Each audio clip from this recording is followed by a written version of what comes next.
Hello and welcome to Two Queens, Two Crowns. I am your host, KJ Miller, founder, lecturer, and content creator. And this is a solo episode, so hopefully y'all still have some fun. Erica couldn't make it because I had to switch the recording time around, so you've just got me today. And we have a lot to talk about. First of all, we need to talk about the Emmys a little bit. We need to continue our conversation about Lizzo. I have some things to say about Taylor and Beyoncé. Unsurprisingly, they've both been in the news for a few reasons, and I've had some takes on both of them go viral this week, so got to talk about that. And then I want to get into Cardi B a little, and then finally we will end with some Black news because y'all know I love Black news. All right, so we won't be here for a long time. We will be here for a good time. Let's get into it. All right, so the Emmys were this past Sunday, and pretty much nobody I wanted to win won, except Seth Rogen. I did say, I think I would pick him for lead actor in a comedy, and he did win lead actor in a comedy, but nobody else. So let's just review some of these winners, not everybody, but just the people who I predicted in some of these categories. Let's just see where we landed. Starting with outstanding drama. Now, I firmly said this should be The Diplomat. If you didn't watch that show on Netflix with Kerry Russell in them, the bomb. It was fantastic. But a show called The Pitt won. Now, I haven't seen The Pitt. I've heard good things. Fine. I still believe it should have been The Diplomat, but shout out to The Pitt. They won outstanding drama. I think they won a bunch of stuff. Outstanding comedy was The Studio. Actually, that's the other one I did say. I did, because I'm looking here at my little chart put together. What did I say versus who won? And I wanted The Studio to win, and The Studio won. Look, this is what I will say about The Studio.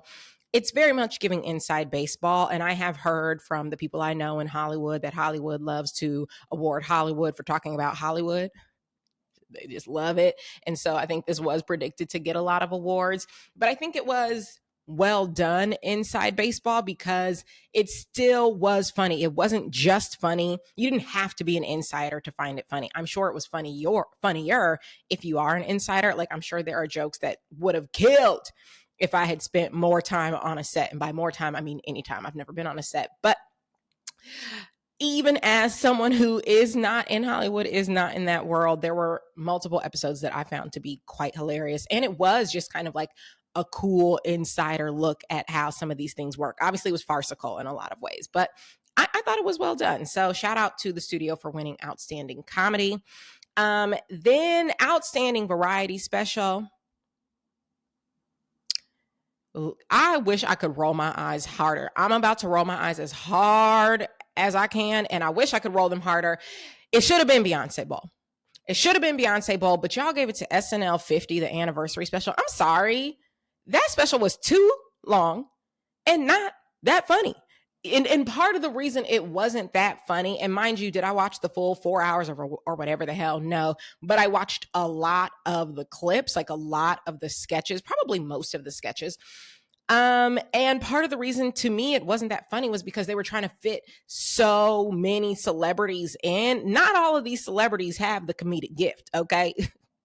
They weren't all chosen to host at one time or another because they're so hilarious. No, they were chosen because they were promoting something, and that's how SNL works, blah, blah, blah. The point is, some people who were invited back did a great job. Some people did not. I found the whole thing to be very up, down, up, down, up, down.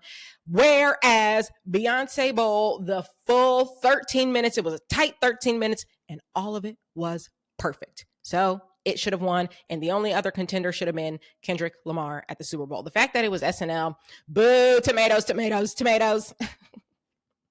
No, okay? No. All right, then best lead actress in a drama. Now, I said it should have gone to Kerry Russell in The Diplomat. It went to Britt Lower in Severance. I enjoy Severance too. Britt Lower, she does a good job. I stand by what I said.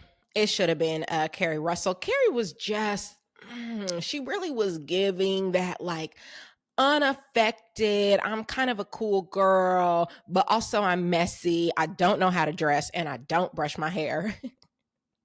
She got read for filth in that one episode for having messy hair and a messy suit, and it was chef's kiss. Anyway, that's not the point.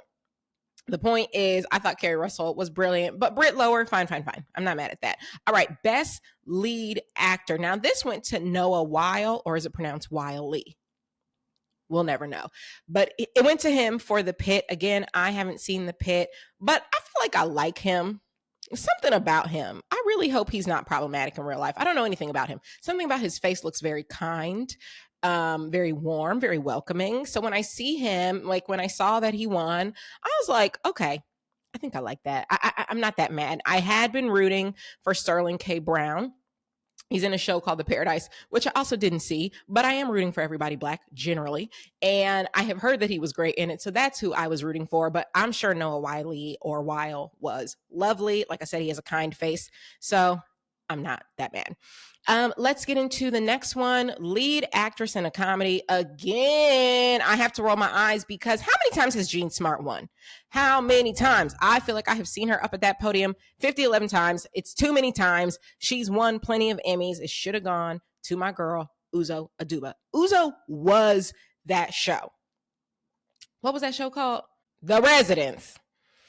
The Residents, which should have gotten picked up for a second season and did not. And I'm still mad at Netflix about that. She was that show. She was fantastic. She was so quirky. She was so captivating. I just hung on to her every word. It should have been her. Jean Smart, good for you. But you've been up here too many times, okay? Again, roll my eyes. Lead actor in a comedy, as I said, that was Seth Rogen. That's who I thought should win. He did win. Good job. Good job on you, sir. Best supporting actress in a drama. I don't think I really paid attention much to the best supporting actresses. I said I'd love for it to go to Natasha Rothwell because I'm rooting for everybody Black. It went to somebody called Catherine Lanasa from the Pitt. Okay, that's fine. And then supporting actress in a comedy went to Hannah Einbinder from Hacks, and it should have been Janelle James. It should have been Janelle James or one of the other many talented people. This Hannah person, again, has she won already? I just feel like I've heard the name Hacks too many times. If she hasn't, fine. I'm not mad. Frankly, I don't know that I care that much about that particular category. Anyway, that's my wrap up. I know there are more categories, but those were my predictions. As you can see, I was wrong about basically everything except Seth Rogen and the studio. I definitely wanted more Black people to win. I don't know if I named a single Black person. I don't think that I did. Uzo Aduba definitely should have won. Beyoncé Bowl, my God, absolutely should have won. But here we are. And that's that on the Emmys. All right, now let's return our attention to Lizzo. We spoke about Lizzo last week because an article had come out about how she's effectively starting over, how she's in a bit of a new era post-cancellation. She kind of shelved her album for a while and instead has been focusing on her EPs where she's been releasing rap music that I personally think is very good. I thought her EP, My Face Hurts from Smiling, was fantastic. I haven't listened to the new drop, the like deluxe version. I haven't listened to that yet, but I thought the EP was fantastic. And it does feel like she's kind of in a new era. I feel like her last album and kind of the singles before that were not bubblegum. I would not describe her as bubblegum, but definitely more pop, like she was in her pop bag. I feel like right now she's in her rap bag and she's kind of in her I don't give a fuck bag. And I thought it was interesting. She was on a podcast this past week and had an interesting quotable I'd like to share with you. She was on the $1 Million podcast. I'm not familiar with that podcast, but a number of the clips I've seen, very quotable. She's a very quotable gal. And she talks about what success looks like in 2025. So let's take a quick listen. People were looking at me and it was like, oh, she's mad, she's flopping. Baby, what is flop in 2025 if you're talking about me? Mm-hmm. My name is in your mouth. I'm not flopping. Mm-hmm. I got multiple songs. I got multiple viral sounds on TikTok to my music right now. I'm winning. Right. You're thinking about me. I'm winning. Mm-hmm. You don't need the big labels. Shoot a music video on your iPhone and fucking connect with the world like that. Okay, so this is another hot take from Lizzo. She has shared a number of hot takes on her TikTok over the last couple of weeks, one of which I think we mentioned last week was basically this idea that the music industry has completely changed because of algorithms. There's no such thing really as Song of the Summer. There's no such thing. Artists aren't getting big in the same way. They don't have the ability to kind of blanket the market with their music the way that they used to when radio was still really a thing. So she's had a lot of these hot takes. I would say this is another.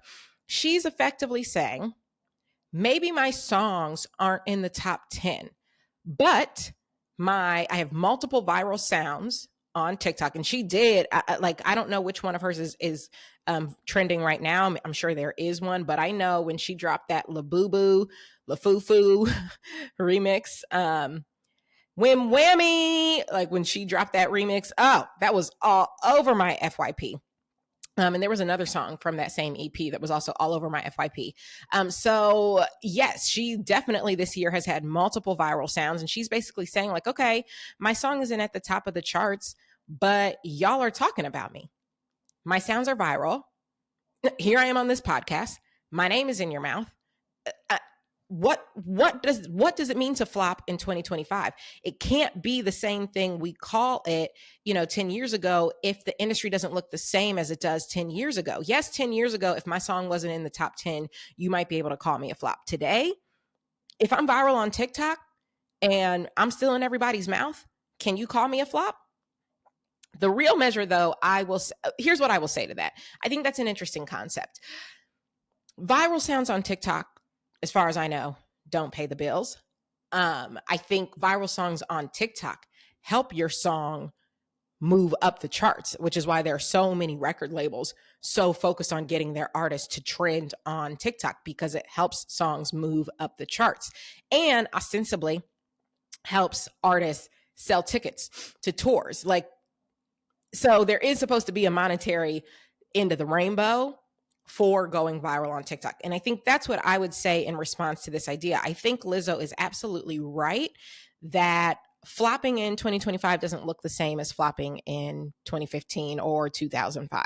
It simply doesn't. There are too many avenues to get your music out to the public that one avenue that's being, tracked by Billboard is not the end all be all of success. There are a lot of artists out there touring successfully who haven't had a top 10 hit in years. My favorite among them, Sarah Bareilles. Sarah Bareilles, when was her last top 10 hit? I think it may have been I want to see you be brave. And I don't even know if that made it into the top 10. I think maybe it did.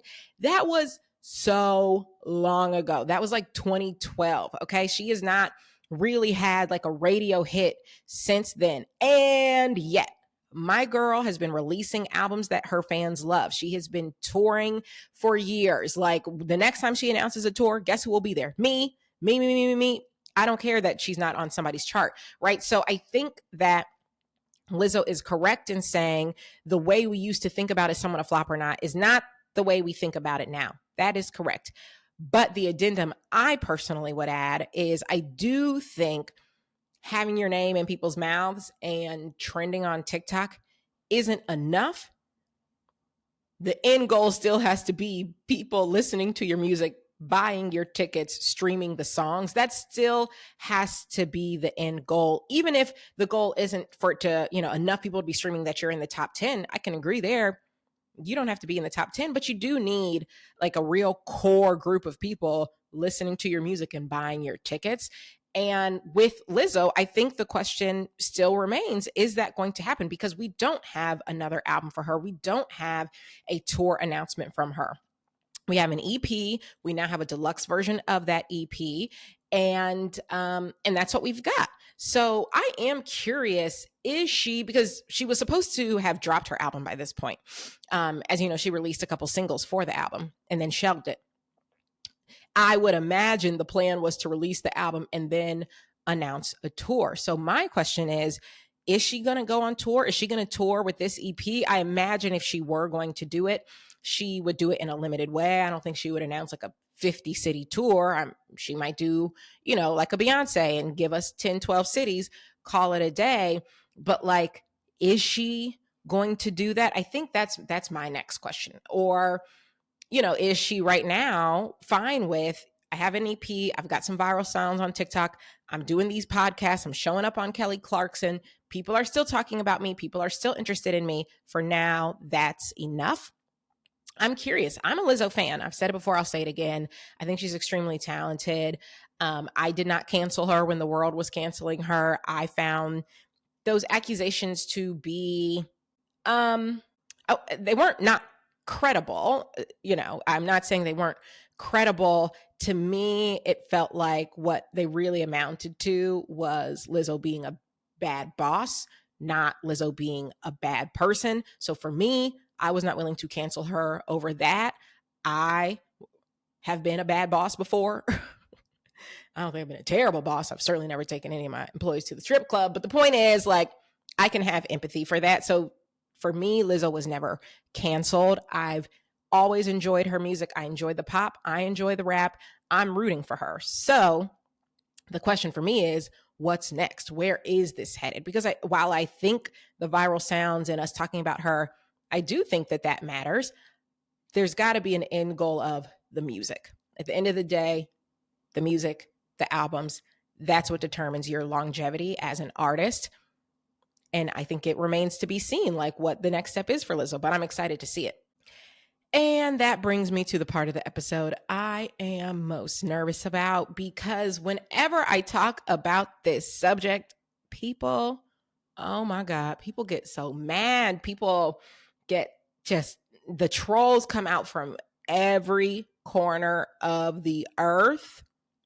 And yet, I'm going to talk about it. So I'm talking about Taylor and Beyonce. I'm talking about their relation to and proximity to Trump supporters in the MAGA universe. This came up again this week because Beyonce was photographed at a charity event, and seated at her table were Ivanka Trump and Ivanka's husband, Jared Kushner. And this caused a lot of, strife. And I made a video about it yesterday where I said, if people started tagging me and they were just like, or actually, this is how I remember what happened. At first, I saw a comment and it was like, what do you think about Beyonce and Ivanka Trump? And I was like, I don't think anything about Beyonce and Ivanka Trump. And this is the problem. I will say, some of y'all comment things to me as if I just have an encyclopedic knowledge of all pop culture happening at any moment in the world. And I don't. And you don't give me any kind of context clues. And I'm just not the type of person who's going to chase down every mention of everything. So I saw the comment and I said, I don't think anything about it. And I didn't respond. Okay. Then I got another comment. And this one gave a little bit more context. It said something to the effect of, what do you think about Beyonce having dinner with Ivanka Trump? I'm like, Beyonce had dinner with Ivanka Trump? Huh? Again, I'm not seeing it anywhere. And I just feel like if Beyonce were like going out to eat with Ivanka Trump, it would find its way to my For You page. Also, people would probably text me. You know what I'm saying? Like, I just feel like that info would find me. So again, I kind of let it go. I'm like, what? By the third time I saw something, and maybe this one had a little bit more context, I was like, okay, let me Google.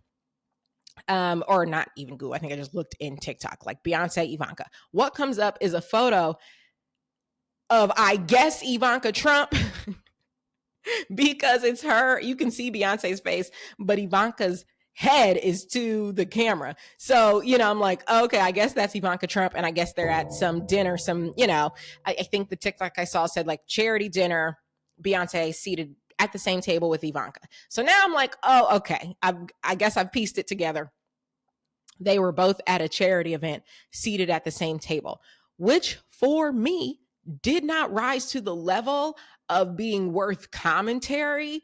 Because again, without more context, I'm just like, while I don't like that, I would prefer she not be rubbing shoulders with Ivanka Trump. I don't know why I would assume she wanted to be seated at that table with Ivanka Trump. Like, I have shown up to many a gala and not had any say over who I get to sit next to which some people have said like, yeah, but this is Beyonce.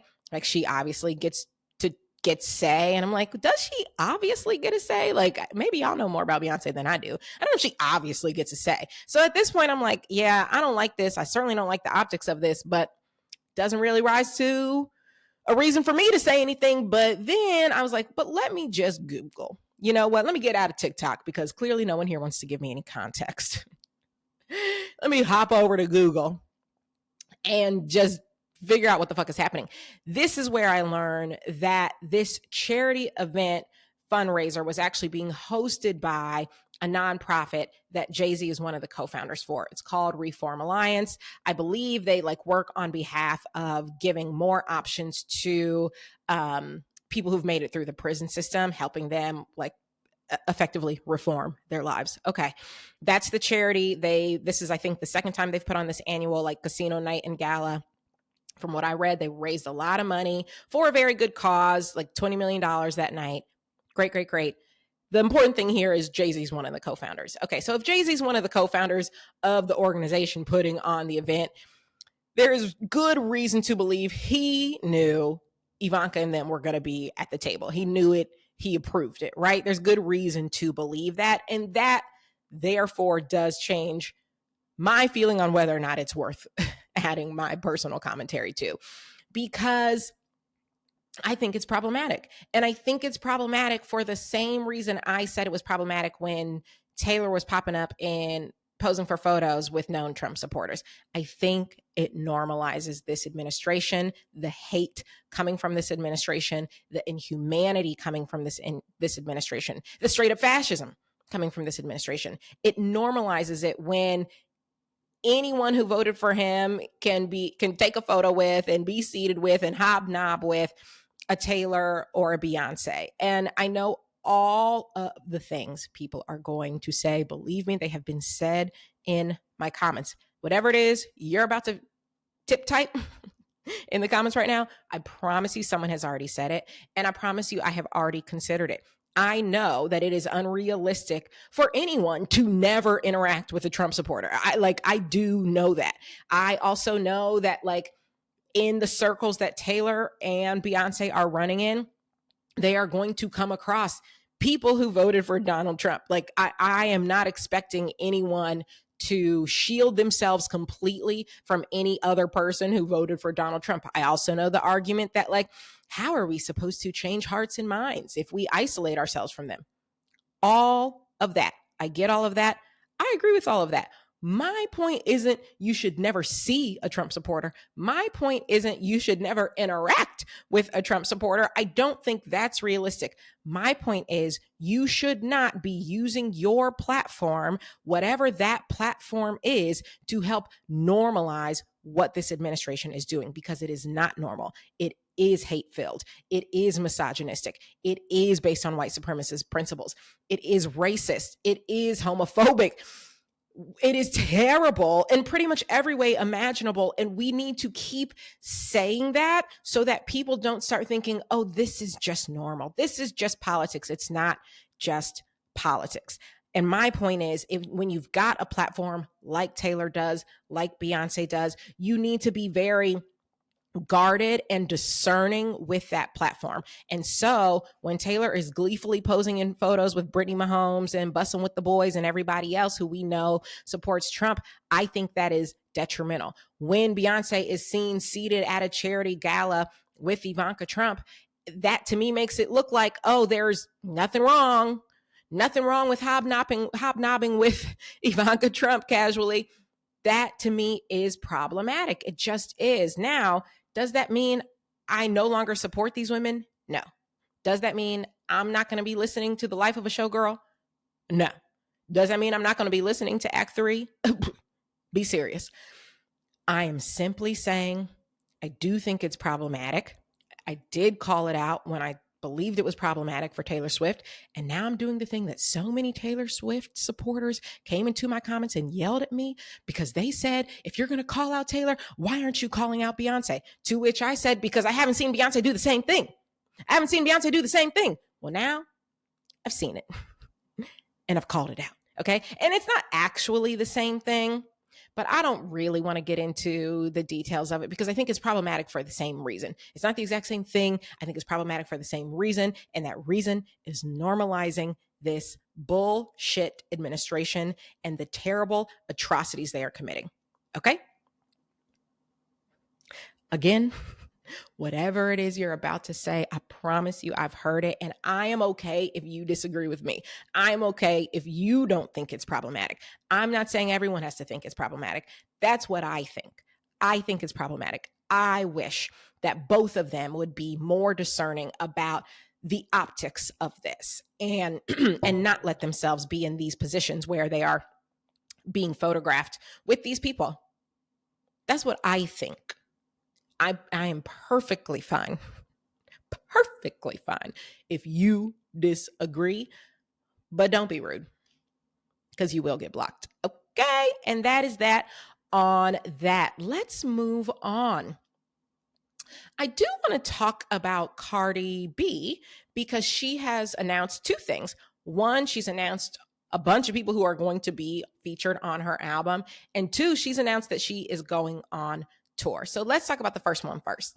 Okay, so for our viewing audience, I have just pulled up on screen a tweet from Cardi B. She tweeted this the other day. She said, "Who else is the drama?"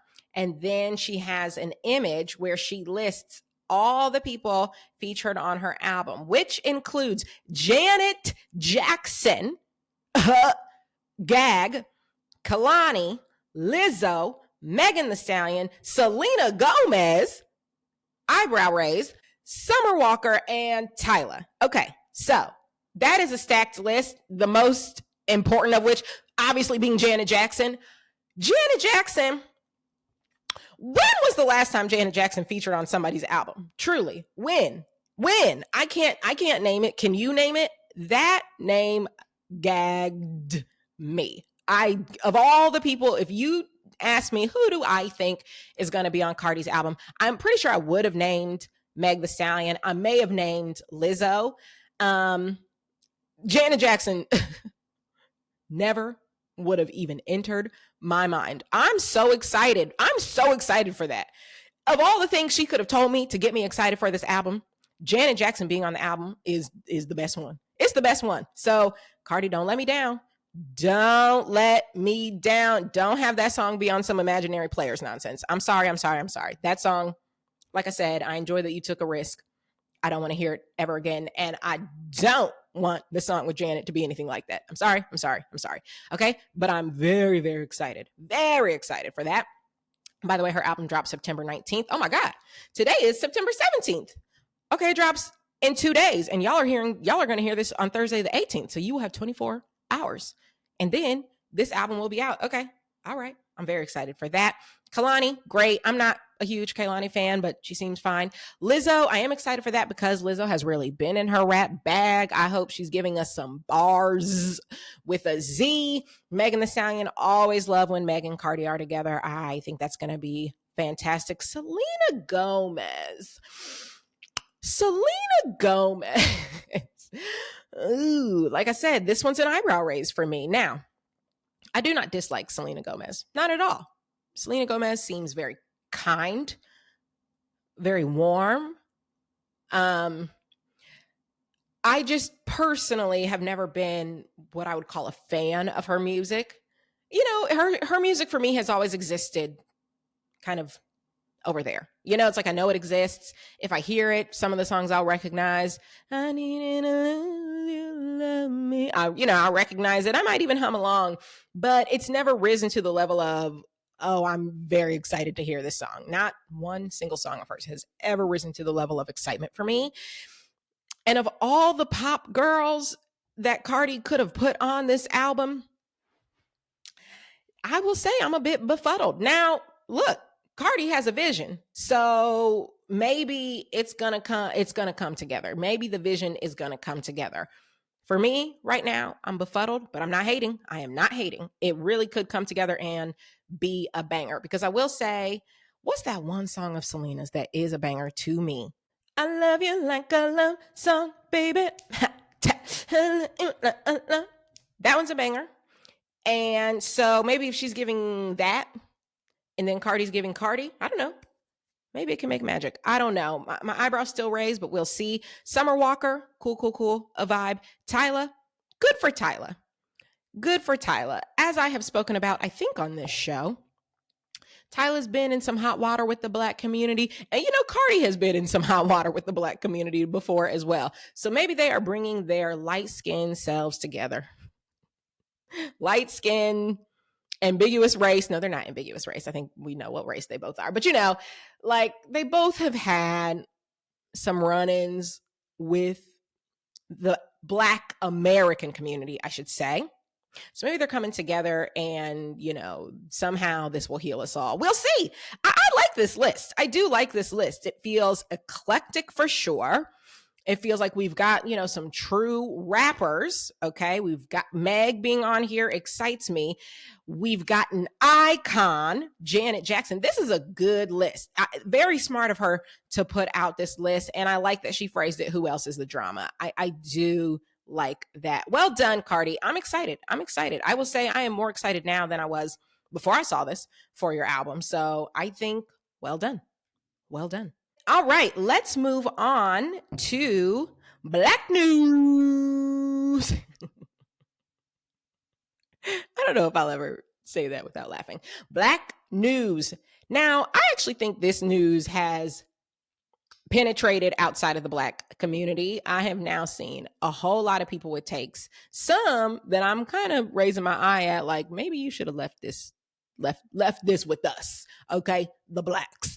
But what I'm talking about is Pilates Body Raven. If you are not familiar with this creator, Raven, she is a Black, I believe, mixed race woman, half Black, half white, who does a lot of Pilates content. She actually came to be, relatively well known because she was on a season of Love is Blind. If you watch, let's see, what season was she on? She was on season 3 of Love is Blind, and she got engaged to SK. He was a Nigerian. They got engaged. They did not get married at the altar, but we found out they continued dating after the altar.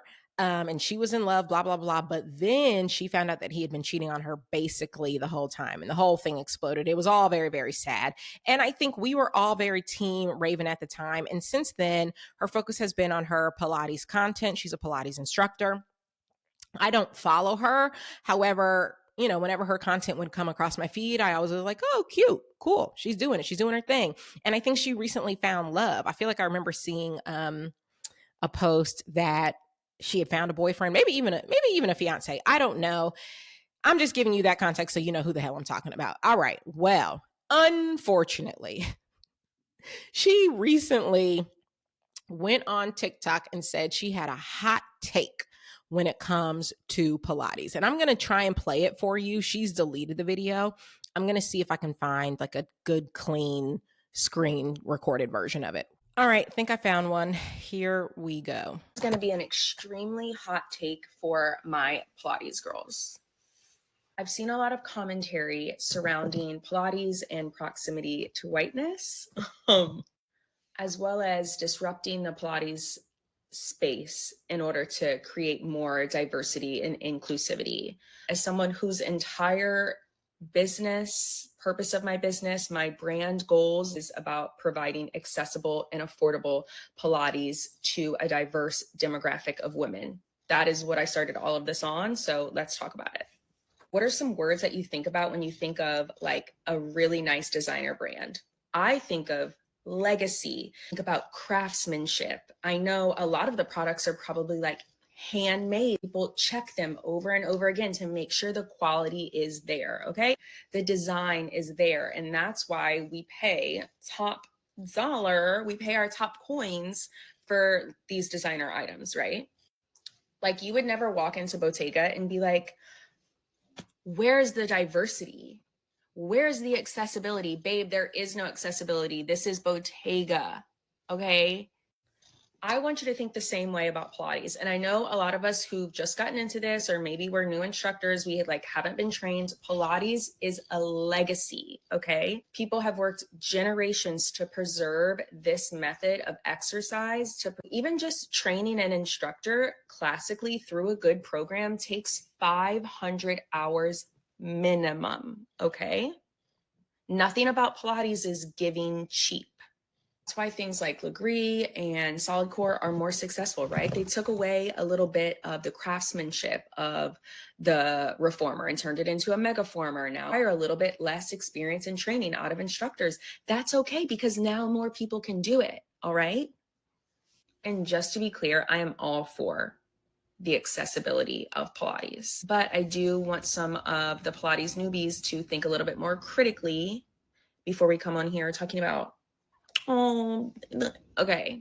Who? Roof Stoof. As I'm sure will surprise no one, that take did not land well with basically anybody. Didn't land well with Black folks, didn't land well with white folks, didn't land well with Pilates girlies, didn't land well with yoga girlies. I mean, everybody, quite literally everybody has said that is such a terrible take. It's terrible for a lot of reasons. First of all, even just thinking about like the historical quote unquote legacy of Pilates. And actually, there's a great episode of Maintenance Phase, one of my favorite podcasts, where they go into the history of Pilates.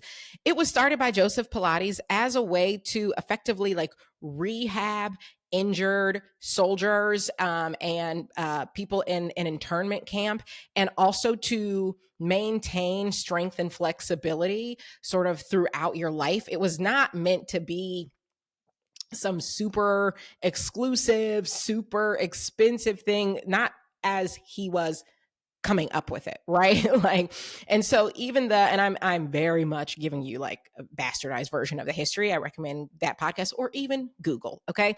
But if you look at why Joseph Pilates started this form of exercise, it was to help rehab injured people. So her whole argument about legacy and everything else just kind of falls short when you think about the actual history of Pilates. It's also a bad take because like we're talking about exercise. We're talking about moving your body. Why on God's green earth would the first thought be around designer bags and luxury? We're talking quite simply about moving your body. The first thought that comes to mind should be accessibility, because movement should be accessible to everyone. So it just felt elitist, classist for no reason, and racist. And by the way, like I started by saying, she is a woman of color. So I made a take, and that I stand by. I think a lot of this is stemming from internalized racism that is not just her cross to bear. I think we all, particularly Black people in America, we get served so much hatred. It's almost impossible not to internalize some of the racism that we hear hurled at us all of the time. And I do think it's even harder when you're light skinned and when you're mixed. And I think she was raised primarily by her white parents, her white mom. Anyway, the point is there is definitely some internalized racism there. And that is something she needs to work through if she is going to continue to say that she is someone who is building a platform for diversity and accessibility in Pilates. Who, after hearing that video, who wants to come take your class? What woman of color is like, that's who I want to work under? Not me. So I think she's got a lot of work to do. She did issue an apology. You can go find it and watch it. It's not good. Oh boy, it's not good. It's way too casual. She's not really addressing why the things she said were so offensive and inflammatory. And she is still getting dragged all across the internet. And I think this take is now like a week old. So she's got work to do. I haven't blocked her and I don't hate her. She just has real work to do. And I'm hoping she can do it. And like I said, this has escaped the Black community. Now, there are some people who I think you probably should have left it with us, because trust and believe, we were handling it. Okay. We were saying what needed to be said. Now some of y'all are jumping on the train, and I fear, I'm not saying you can't have a take, to be clear. I think everyone can have a take. It's a bad take. Everyone can hop on board and talk about how bad the take was. I fear some of you, the way you're going about it might backfire. That's not my business. The point is, she's got some work to do. And that is today's installment of Black News.